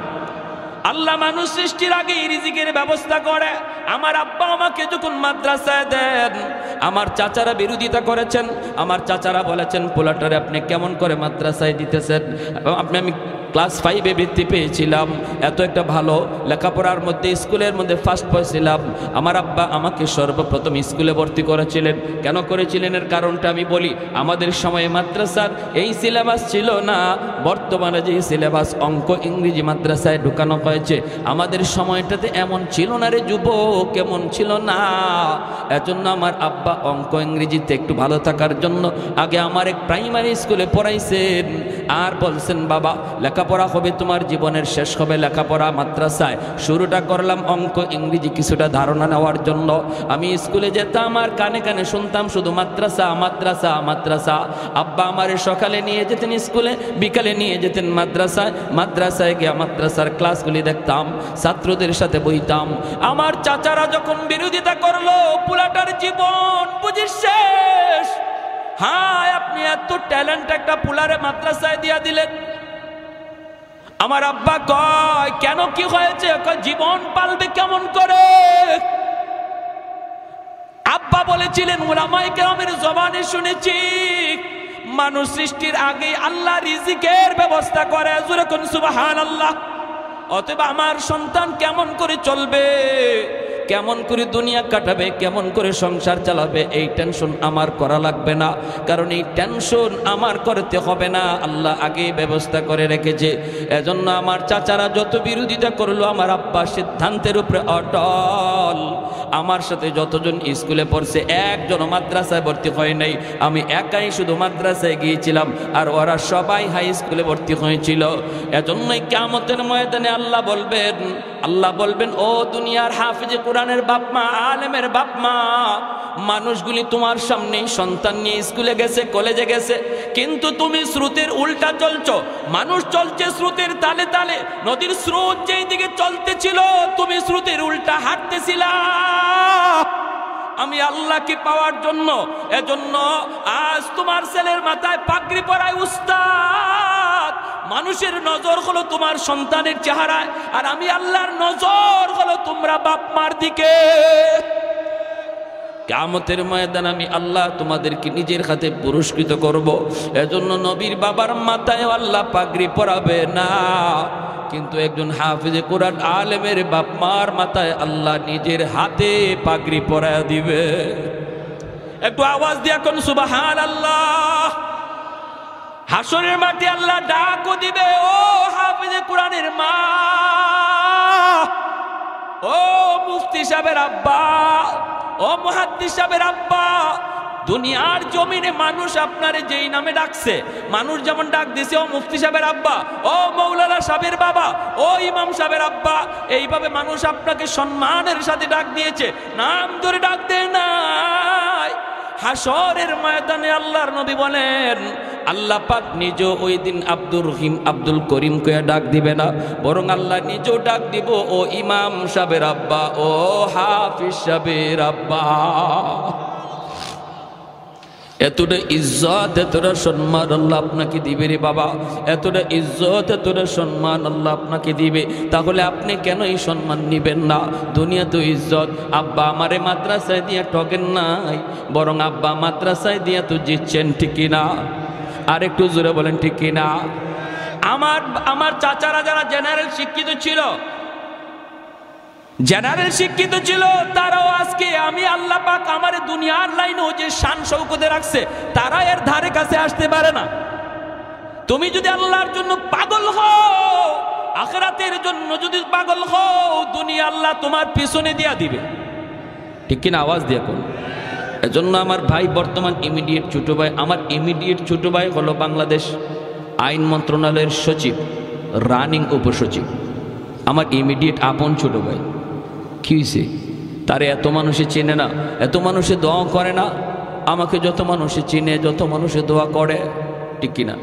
হ্যাঁ, তাহলে লাভ হলো কি? আমার আব্বা আমারে মাদ্রাসা দিয়ে ঠকলেন নাকি জিতলেন?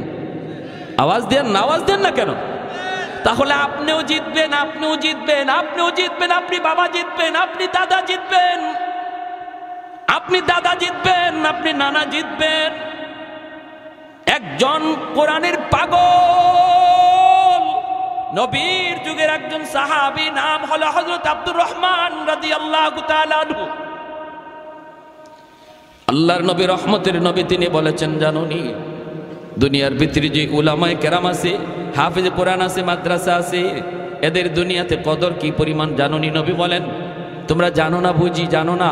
ইন্নাল আলিমা ইস্তাগফিরু লাহু মান ফিল আরদ ওয়া মান ফিস সামা হাত্তাল হি তানু ফি জাওফিল মা ওয়া ফি রাওয়ায়াতিন আন-নামলাতু ফি জুহরিহা।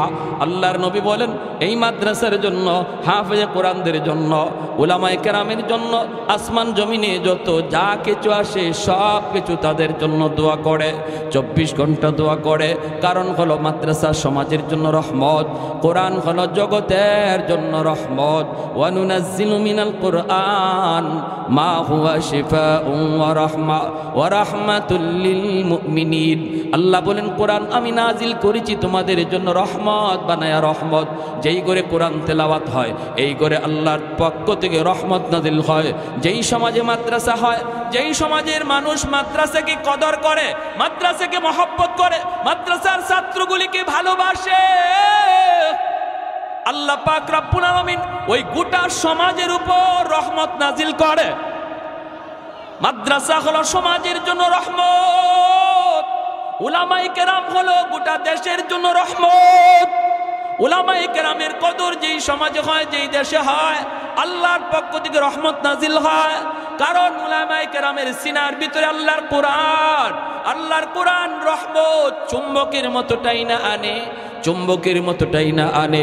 এজন্য আল্লাহ পাকের ভাষায় এই সমাজে, এই দেশে, এই জগতে এখনো রহমত দুনিয়াতে নাজিল হয়।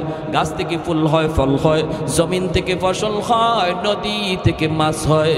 এই যে আমরা আলো বাতাস পাই, সূর্য পূর্ব দিগন্তে উঠে পশ্চিম দিগন্তে অস্ত যায়, আল্লাহ পাক রব্বুল আলামিনের ভাষায় এই সবগুলি নিয়ামত আল্লাহ দুনিয়াতে দিতেছে কোরআনের খাতিরে, মাদ্রাসার খাতিরে, আলেমদের খাতিরে, হাফেজে কোরআনের খাতিরে। জগতে হাফেজে কোরআন আছে বিদায় এখনো সূর্য পূর্ব দিকে উঠে, জগতে উলামায়ে কেরাম আছে বিদায় এখনো গাছ থেকে ফুল হয়, ফল হয়। জগতে এখনো মাদ্রাসা আছে বিদায় এখনো মানুষ সন্তানকে কোরআনের হাফেজ বানায়।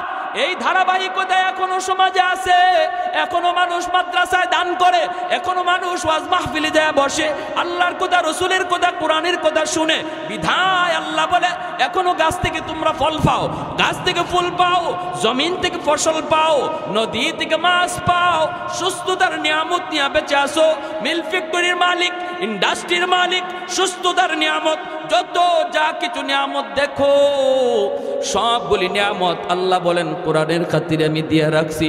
যেদিন মাদ্রাসা বন্ধ হয়ে যাবে, যেদিন উলামায়ে কেরাম জন্ম নেওয়া বন্ধ হয়ে যাবে, যেদিন মানুষ সন্তানকে হাফেজে কোরআন বানানোর কথা ভুলে যাবে, আল্লাহ পাক বলে ওই দিন গাছ থেকে আর ফুল ফল পাইবা না, জমিন থেকে আর ফসল পাইবা না, নদী থেকে আর মাছ মিলবে না, রিজিকের ব্যবস্থা আর এত সুন্দর আসবে না, সুস্থতার নিয়ামত দিয়ে হাঁটতে পারবা না। আমি আল্লাহ জগতের সমস্ত নিয়ামত একে একে উঠায় নিব। বাল আনজালতু আলাইকুমুল আযাবা সাব্বা, পরপর পরপর জমিনের ভিতরে শুধু গজব আর গজব আমি নাজিল করব। অতএব ভাইরা রে, এখন আসমানি গজব আসমানে, জমিনি গজব জমিনে আল্লাহ চাপায় রাখছি মাদ্রাসার খাতিরে। এখন আসমানি গজব আসমানে, জমিনের গজব আল্লাহ জমিনে আটকায় রাখছে উলামায়ে কেরামের খাতিরে। ছোট ছোট বাচ্চাগুলি মাদ্রাসায় পড়ে, এই বাচ্চাগুলির বাড়ি কোথায়, বাবা কোথায়, মা কোথায়? ওই বাপ্পা সাইরা আপনার বাচ্চা আপনার কুলে এই বয়সে ঘুমায়, মার হাতের গরম ভাত খায়। আর এই ছোট ছোট বাচ্চাগুলি যে এই বয়সে মার কুলে ঘুমাইতো, এই বয়সে বাবার কুলে ঘুমাইতো, মার হাতের গরম ভাত খাইতো, এই বাচ্চাটার বিছানা মা কইরা দিত, এই বাচ্চাটার মা তুলায় তুলা খাওয়াইতো। ওই বাচ্চাটা আজকে আল্লাহর কোরআনের মহব্বতে কোথায় মা কোথায় বাবা তাদেরকে সাইরা এখানে আল্লাহর কোরআনের পাগল হইয়া, আল্লাহর কোরআনের পাগল হইয়া আপনাদের মাঝে এসেছে হিজরত কইরা। বাইরে আজকে মা ভালো কিছু খাইতে পারে না, বাবা ভালো কিছু বাজার থেকে আনলে খাইতে পারে না, খাইতে গেলেই সন্তানের কথা মার ইয়াদ পড়ে যায়, বাবার ইয়াদ হয়ে যায়, বাবার চোখ দিয়ে পানি ঝরে, মার চোখ দিয়ে পানি ঝরে। আমার সন্তানটা জানি ওই জায়গায় কি খায় কেমনে খায় কেমনে ঘুমায়। ভাইরা বন্ধুরা, যেই বাচ্চাগুলি আজকে কোরআনের মহব্বতে আসলো সব চাইরা আপনাদের মাঝে, এইবার আপনারা হলেন তাদের বাবা, আপনারা হলেন তাদের মা। ওরা দ্বীনের জন্য হিজরত করেছে, আপনারা দ্বীনের জন্য নুসরত করবেন। হিজরত আর নুসরত যখন এক হয়, দ্বীন জিন্দা হয়ে যায়। নবী হিজরত করে মদিনায় এসেছেন, মদিনার মানুষ সাহায্য করেছে, আনসার হয়েছে। আপনারা আনসারের ভূমিকায় যাবেন, ওরা মুহাজিরের ভূমিকা পালন করেছে দ্বীনের জন্য। আল্লাহ গোটা জগৎটাকে মদিনার মতো সোনার দেশ বানায় দিবে। যেরকম সুবহানাল্লাহ। মদিনা যেমন সোনার মদিনা হয়ে গেছে, এই এলাকাটার আল্লাহ সোনার মদিনা, সোনার দেশ বানায় দিবে, সোনার গ্রাম বানায় দিবে। যদি হিজরত আর নুসরত এক হয়ে যায়, মুহাজির আর আনসারের ভিতরে ভ্রাতৃত্ব বন্ধন কায়েম হয়। যেই বাচ্চাগুলি মা বাবা সাইরা এখানে আসলো, এদের জন্য আপনারাই হলেন মা, আপনারাই হলেন বাবা। আল্লাহ পাক রব্বুল আলামিন কইব কিয়ামতের ময়দানে, এ বান্দা শুন, যার খাতিরে আমি আল্লাহ তোরে খাওয়াইলাম, যাদের খাতিরে আমি আল্লাহ তোরে গাছ থেকে ফুল ফল খাওয়াইলাম, জমিন থেকে তোরে ফসল খাওয়াইলাম, ওরা খাইলো কিনা তুই খেয়াল রাখছনি? ওরা খাইলো কিনা? যাদের খাতিরে আমি তোরে সুন্দর বিল্ডিং বানাইবার তৌফিক দিলাম, তারা ঘুমাইবার জায়গা পাইলো কিনা তুই খেয়াল রাখলি কিনা? কিয়ামতের ময়দানে আমার খানা আমার ঘুম ছিল সুন্দর, আর আমার পাশের মাদ্রাসায় যেই বাচ্চাগুলি কোরআনের জন্য এসেছে, যাদের খাতিরে আল্লাহ দুনিয়া টিকায় রাখলো, আমাকে নিয়ামত দিয়ে রাখলো, ওরা যদি খাওয়ার জায়গা না পায়, ঘুমাইবার জায়গা না পায়, তাহলে কিয়ামতের ময়দানে আল্লাহর সামনে এলাকার মানুষের মুখ দেখাইবার কোনো সুযোগ থাকবে না। আমি যেই বাচ্চাটারে লজিং রাখবো, আমি যেই বাচ্চাটারে খাওয়াবো, মনে রাখবা এই বাচ্চাটারে তুমি আমি খাওয়াই না, বরং তার উসিলায় আল্লাহ আমাকে খাওয়া। যে লজিং রাখছি, বাচ্চাটারে আমি খাওয়াইতেছি না, কথাটা একটু ঘুরায় বলবেন। একজন হাফেজ, একজন আলেম, একজন মুফতি, একজন ছোট বাচ্চা মাদ্রাসায় পড়ে, তারে যদি আমি আমার ঘরে খানা খাওয়াই, বলতে হবে আমি তারে খাওয়াই না, বরং আল্লাহ তার উসিলায় আমাকে খাওয়ায়। ইন্নাল আলিমা, এটা আমার কথা নয়, এটা আমার নবীর কথা। নবী বলেন, ইন্নাল আলিমা ইয়াস্তাগফিরু লাহু মান ফিল আরদ ওয়া মান ফিস সামা হাত্তাল হিতানু ফি জাওফিল মা। নবী বলেন, এই কথাটা তোমরা যদি ভালো করে নাও বুঝো, এই সূক্ষ্ম কথাটি যদি তোমরা নাও বুঝো, আসমান জমিনের আর যত প্রাণী আছে তারা কিন্তু ঠিকই বুঝে। ওই যে গাছ, মাছ, ফুল, ফল, এই যে দেখতেছো জঙ্গলের বাঘ ভাল্লুক, এই যে দেখো গর্তের পিপিলিকা আর পানির নিচের মাছ, এরাও কিন্তু মাদ্রাসার ছাত্রের কদর বুঝে, তালেবে এলেমের কদর তারা বুঝে। নবী বলেন, এজন্যই গাছের গর্তের পিপিলিকা পর্যন্ত মাদ্রাসার জন্য 24 ঘন্টা দোয়া করে। কি কইয়া দোয়া করে? নবী বলেন, দোয়া করে, আল্লাহ আমি গর্তের পিপিলিকায় এখনো গর্তে বেঁচে আছি মাদ্রাসার উসিলা। আল্লাহ পানির নিচের মাছ আমি বেঁচে আছি মাদ্রাসার উসিলা। আমি বাঘ বেঁচে আছি এখন মাদ্রাসার উসিলা। আল্লাহ তুমি মাদ্রাসা ঘরে ঘরে, সমাজে সমাজে মাদ্রাসা বাড়ায় দাও। আল্লাহ ঘরে ঘরে হাফেজে কোরআন তৈরি করে দাও। আল্লাহ তুমি হাফেজে কোরআনদের হায়াতের ভিতরে বরকত দাও, উলামায়ে কেরামের হায়াতের ভিতরে বরকত দাও।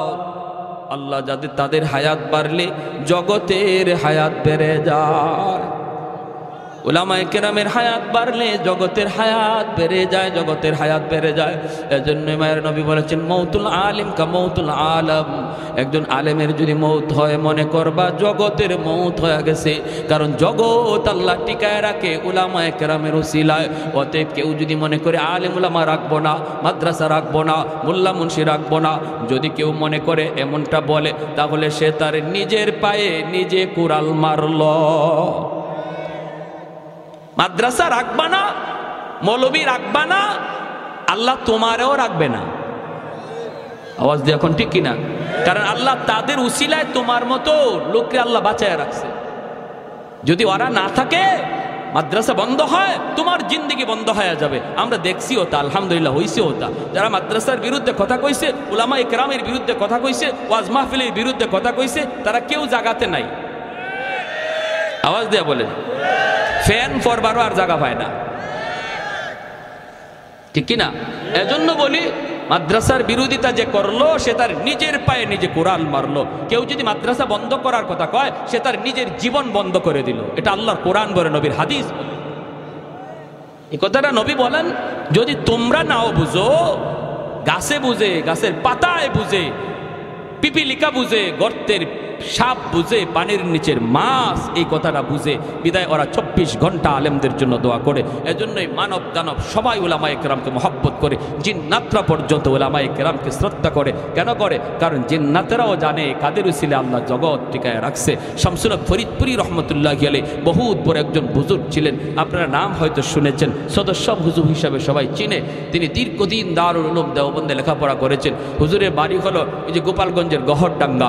হুজুর একদিন যাবেন ঢাকা থেকে গহরডাঙ্গায়, নৌকায় উঠছেন। এই নৌকায় যখন উঠছেন তখন রাত হয়ে গেছে। ওনার বাড়ি পর্যন্ত নৌকায় পৌঁছায় দেবে। মাঝিও হুজুরের বাড়ি চিনে, অনেক প্যাসেঞ্জার নৌকায় উঠলো, ঘাটে ঘাটে মানুষকে নামায়া হুজুরের ঘাটটা একবার সব শেষে মাঝি কয়, হুজুর আমি রাত 6টা বাজুক আমি আপনারে বাড়ি পৌঁছায় দিব, হুজুর আমি আপনারে চিনি, হুজুর একটু দোয়া করবেন। হুজুরের ঠিক আছে বাবা চলো।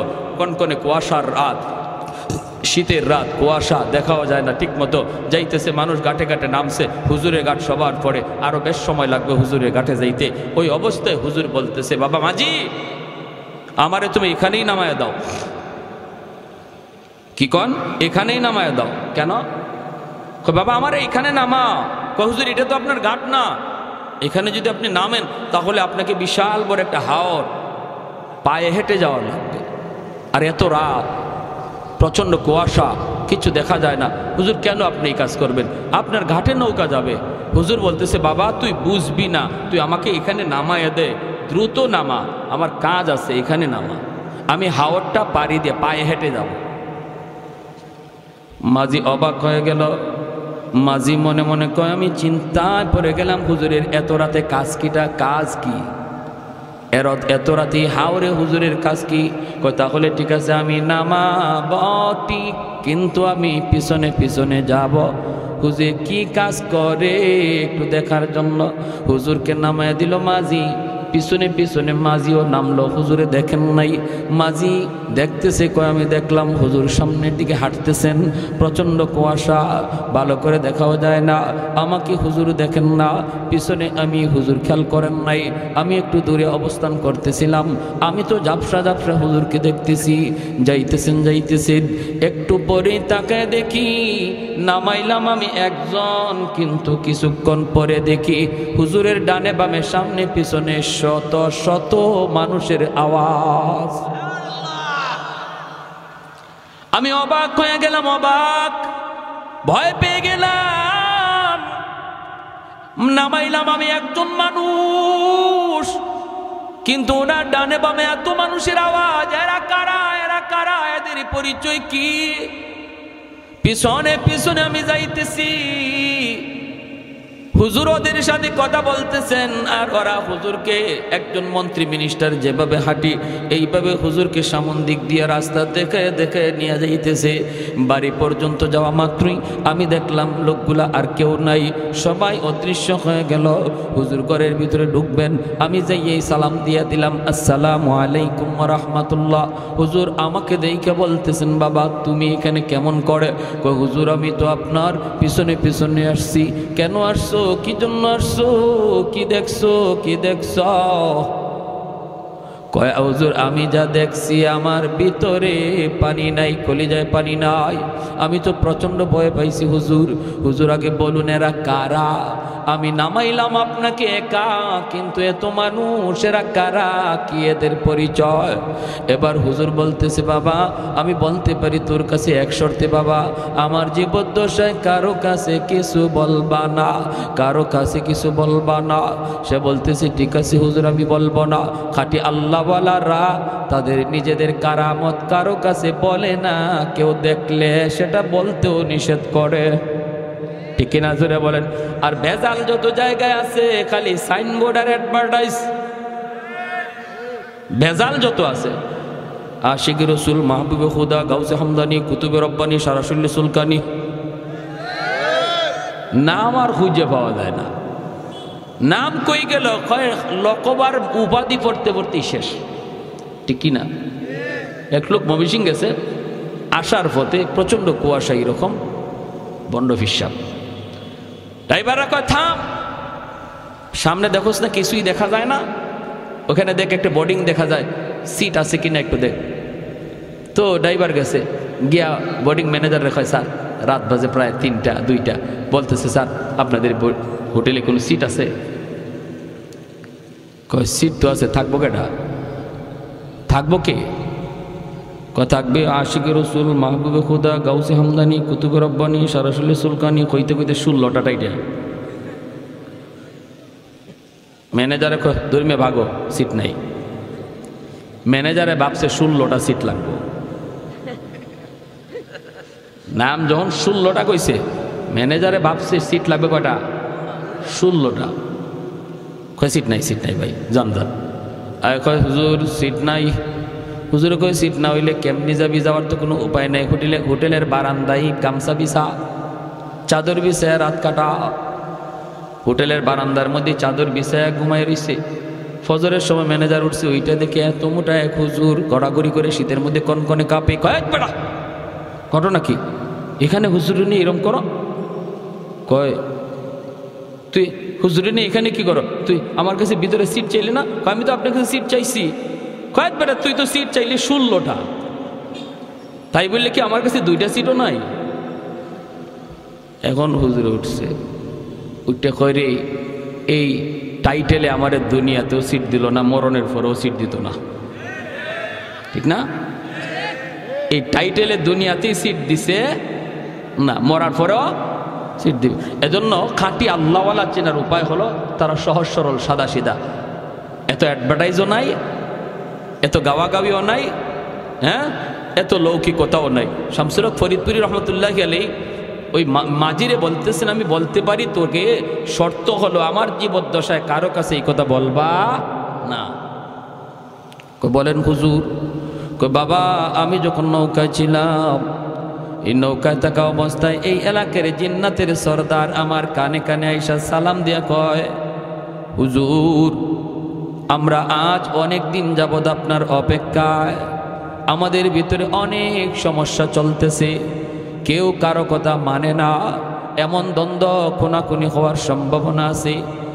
এক পর্যায়ে আমরা সবাই একমত হয়েছি, যতগুলি সমস্যা আছে সবগুলির সমাধান আপনার কাছ থেকে নিব। আপনি যা বলবেন আমরা সবাই মাথা পেতে মেনে নিব, কেউ আর আমরা কোনো ধরনের বিরোধিতা করব না। হুজুর একটু দয়া করে যদি এই জায়গায় নামতেন, পায়ে হেঁটে যদি বাড়িতে যাইতেন, হাওরটা আমরা পাহারা দিয়া দিয়া আপনাকে বাড়ি পর্যন্ত পৌঁছায় দিব, আর মাঝখানে আমাদের যত যা কিছু জানার প্রয়োজন সব আমরা জেনে নিব। আল্লাহু আকবার। मैं तालिब मौला हो मेरे इश्क़ निराला, मैं तालिब मौला हो मेरे इश्क़ निराला, है जुमला जहाँ जिनके तजल्ली से उजाला, है जुमला जहाँ जिनके तजल्ली से उजाला, मैं दरूद जहाँ गैर खुदा यार नदारम, जुज़ याद खुदा ही दिगर कार नदरम, जुज़ याद खुदा ही दिगर कार नदरम। ज़ोरे कुन अल्लाहु अकबर, আর একটু জোরে কোন আল্লাহু আকবার। তাহলে আল্লাহর নবী বলেছেন, উলামায়ে কেরামকে মানব দানব পশু পাখি সবাই শ্রদ্ধা করে, কারণ হলো ওরা জানে উলামায়ে কেরামের উসিলায় আল্লাহ সবাইরে খাওয়াইতেছে। ঠিক কিনা? ঠিক কিনা? আমার আপনারও আল্লাহ খাওয়ায় মাদ্রাসার উসিলায়, ঠিক কিনা? আমি মাদ্রাসা দান করলেও মাদ্রাসা চলবে, না করলেও মাদ্রাসা চলবে, বাকি মাদ্রাসায় আমি দান কইরা মাদ্রাসা টিকায় রাখছি, বিষয়টা এমন নয়, বরং মাদ্রাসায় উসিলায় আল্লাহ আমাকে টিকায় রাখছে। ঠিক কিনা রে ভাই? আমাদের সিলেটের বহুত পুরো একজন আল্লাহর ওয়ালি, নাম হলো শাইখে কাতিয়া রহমতুল্লাহি আলাইহি, কুতবুল আলম শাইখুল ইসলাম হুসাইন আহমদ মাদানী রহমতুল্লাহি আলাইহির সুযোগ্য শাগরেদ। হুজুর এরকম যেভাবে গেছেন, যেখানে গেছেন সেখানেই মাদ্রাসা তৈরি করেছেন। কারণ উনারা দেখতেন, উনারা জানতেন আসমানের কুটি হলো মাদ্রাসা, আসমানের খাম্বা হলো মাদ্রাসা। মাদ্রাসা যেখানে হবে এখানে রহমত থাকবেই থাকবে। যেদিকে গেছেন ওই দিকেই মাদ্রাসা তৈরি করেছেন। এজন্য বিদাতীদের দল, ভণ্ডদের দল হুজুরকে হত্যা করার জন্য ওরা ষড়যন্ত্র করে।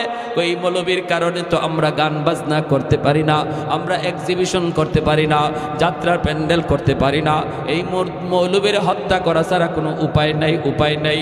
আল্লাহর ওলির কাছে একবার ডাকাতের দল ভরা মৌসুম, আপনারা জানেন সিলেট এলাকাতে অনেক বেশি বন্যা হয়।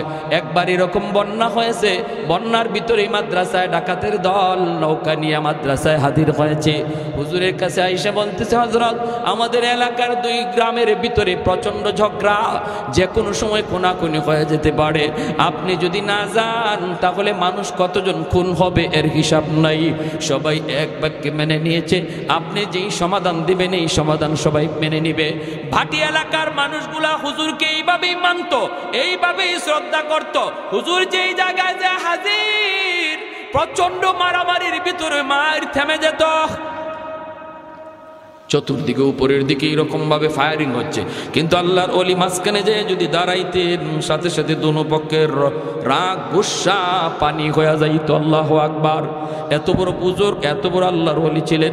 হুজুরে বলতেছেন, ঠিক আছে বাবা, তাহলে আর দেরি নাই, তাড়াতাড়ি চলো, দেরি নাই তাড়াতাড়ি চলো, আমাকে নিয়ে চলো। এই বইলা আল্লাহর ওলি তিনি উঠলেন নৌকায় উঠে গেলেন। জানাজানি নাই, কাউকে বলাও নাই, উঠে গেলেন। কারণ আল্লাহর ওলিরা তারা সর্বদা মনে করতেন মুসলমান কখনো মিথ্যা কথা বলতে পারে কিছু। যে আগে যায় বলতো তার কথাই বিশ্বাস করতেন।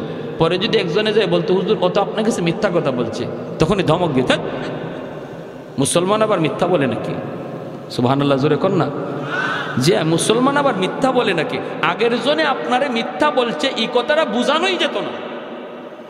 কি বুঝলেন? আমরাও মুসলমান, তারাও তো মুসলমান, ঠিক না? উনি নৌকা উঠছেন, নৌকা উঠটা ডাকাতরা লয়ে যাইতেছে হাওর এলাকায়, সিলেটের হাওর এলাকায়। অসুবিধা দিতেছে আপনাদের ভাই? অসুবিধা দিতেছে? এই যে কুয়াশার পানি পড়তেছে, কিন্তু কষ্ট হইতেছে আপনাদের। এখন হাওরের মাঝামাঝি গেছে, একদম হাওরের মাঝামাঝি। হুজুর বলতেছে, কি রে বাবা, ওই গ্রাম তো এত দূর হওয়ার কথা না, তোমরা আমারে কোথায় নিয়ে যাচ্ছ? না হুজুর, এই যে চলে আসছি, আর অল্প সময়। মূলত ওদের টার্গেট হলো একদম হাওরের মাঝামাঝি নিয়ে হুজুরকে একদম জবাই করবে, জবাই করে হাওরে ফেলাই দিবে। হাওরের মাঝামাঝি নেওয়ার পরে ডাকাতরা তাদের চেহারা পাল্টায় ফেললো। কাছে আইসা কয়, মৌলবী প্রস্তুত হয়ে যাও, আমাদের দীর্ঘদিনের চেষ্টা, তোমারে খুন করব। তোমার কারণে আমরা গান বাজনা যাত্রা প্যান্ডেল কিছুই করতে পারি না। খালি যাবাই যাও, এবার যাই তুমি মাদ্রাসা যেখানে যাও সেখানে গান বন্ধ করে ফেলো, ঠিক আছে? আজকে তোমার জীবনের শেষ দিন, তুমি প্রস্তুত নাও। আল্লাহর ওলি বলেন, আমাকে একটু সুযোগ দিবানি 2 রাকাত নামাজ পড়ার? কয় কোনো অসুবিধা নাই, শেষ জীবনের শেষ নামাজ পড়তে চাও, নামাজ পড়ে নাও। কারা? ডাকাতের দল দিশা বিশা পায় না, কোথায় থানার, আমরা ছিলাম কোথায়, কেমনে থানার ঘাটে এসে লাগলো। হায় আমরা কার বিরুদ্ধে লাগছিলাম? হুজুরের পায়ে পইরা পা ধইরা মাপ চাওয়ার কো, হুজুর জীবনের জন্য তওবা করলাম, গুনাহ তো সারছি, আজীবন আপনার খাদেম হইয়া থাকবো, আমাদেরকে আজকের মতো বাঁচান। যেই পুলিশেরা কই, হুজুর এরা কারা আপনার পা ধরতেছে? হুজুরে বলতেছেন, না কোনো অসুবিধা নাই, এরা সব আমার খাদেম, নৌকা ভুল করে এখানে চলে আসছে, একটা অন্যায় করেছে তাই মাপ চাইতেছে। আল্লাহু আকবার। পুলিশদের কাছে পরিচয় দেন নাই ওরা যে ডাকাত।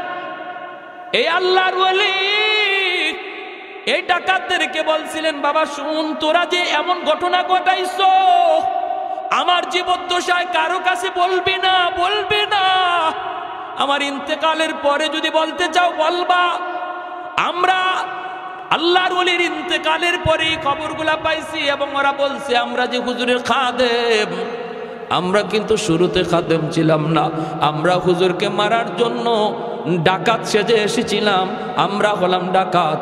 কিন্তু ঘটনা ছিল এই, আল্লাহর ওলির ওই কারামতের পর আমরা তওবা করে সবাই আল্লাহর ওলির খাদেম হয়ে গেছি। এজন্য রে ভাই, উলামায়ে কেরামের কদর করো, উলামায়ে কেরামকে চিনো, মাদ্রাসাকে কদর করো, মাদ্রাসাকে কদর করো। আল্লাহ নবী রহমতের নবী বলেন, হাফেজে কোরআন জান্নাতের দিকে যায় আর কয় আল্লাহ আমার মা কই, আমার বাবা কই? আল্লাহ কইব যাও তার আব্বা আম্মারে জাহান্নাম থেকে উঠে আনো। জাহান্নাম থেকে বাপ মারে যখন উঠে আনবে, তার দাদা দাদি নানা নানি তখন উইটে কইব বাবা তোমরা তো তোমাদের সন্তানের উসিলায় আজকে জান্নাত পেয়ে গেছো, কিন্তু সে তো আমাদের নাতি, আমাদের নাতি, আমরা তো কত আদর করছি, কত মায়া করছি, আমি নানা আমি নানি কত মায়া করছি, আজকে আমরা বিপদে পড়ে গেছি বাবা, তোমরা তো মুক্তি পেয়ে গেছো। আমার ভাইটারে বইল একটু সুপারিশ করার জন্য। তার আব্বা আম্মা আয়েশা তার সাথে জান্নাতের দিকে রওনা দিবে, কিছু দূর যাইয়ে বাপ মা থেমে যাবে। ছেলে কইবা আব্বা তুমি থামছো কেন, আম্মা তুমি থামছো কেন? তখন মায় কানবো, বাবায় কানবো, কান্দা কইব বাবা তুমি যদি তোমার বাপ মা সারা জান্নাতে না যাও, আমরাও আমাদের বাপ মা সারা জান্নাতে যাইব না। তখন আল্লাহ কইব যাও তার দাদা দাদি নানা নানিরে তুইলা আনো।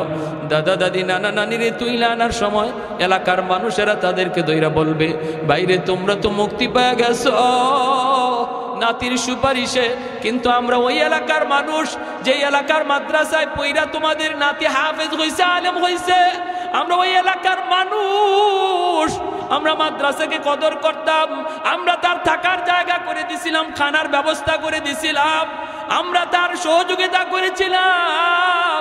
একটু যায়া বইল মালিকের কাছে আমাদের জন্য যেন একটু সুপারিশ করে। দাদা দাদি নানা নানি আইসা ওই মানুষগুলার কথা তারে শোনাবে। তখন সে আল্লাহর কাছে কইব মালিক যাদের সহযোগিতায় আমি কোরআন সিনায় নিয়েছি, ওই মানুষগুলাকে যদি আমার সাথে না দেও আমি জান্নাতে যাইমু না। আল্লাহ পাক তখন কইব যাও মানুষগুলোর জাহান্নাম থেকে উঠে আনো।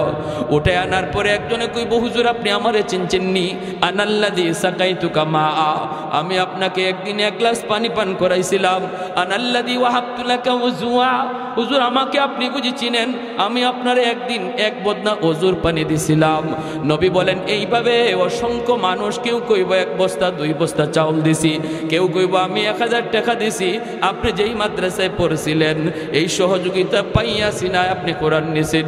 আল্লাহ পাক কইব ফেরেশতারা আমার কোরআনের পাখিরে যতজনে চিনতেছে আর সে যতজনকে চিনে কোরআনের ইজ্জতের খাতিরে বরযাত্রীর মতো তার সাথে জান্নাতে দিয়া দাও। এজন্য একজন আলেম একজন হাফিজ অসংখ্য অগণিত মানুষকে সুপারিশ করে জান্নাতে নিব। কারা এরা? কয় যারা তারে আলেম হাফেজ বানাইতে সহযোগিতা করছিল। আমরাও সহযোগিতার হাত বাড়াইতে কারা কারা রাজি? হাত উঠে আল্লাহকে একটু দেখা। আল্লাহ তুমি প্রতিটা হাতকে কবুল করো, জুড়ে বলি আমিন, আরো জুড়ে বলি আমিন। একজন ভাই সবার আগে বলেন, একজনও যাবেন না, মুনাজাত হবে। মুনাজাত এবাদতের মগজ। নবী কয় এবাদতের মগজ হইছে মুনাজাত। যদি কেউ উঠেন তাহলে বোঝা যাবে মাদ্রাসার প্রতি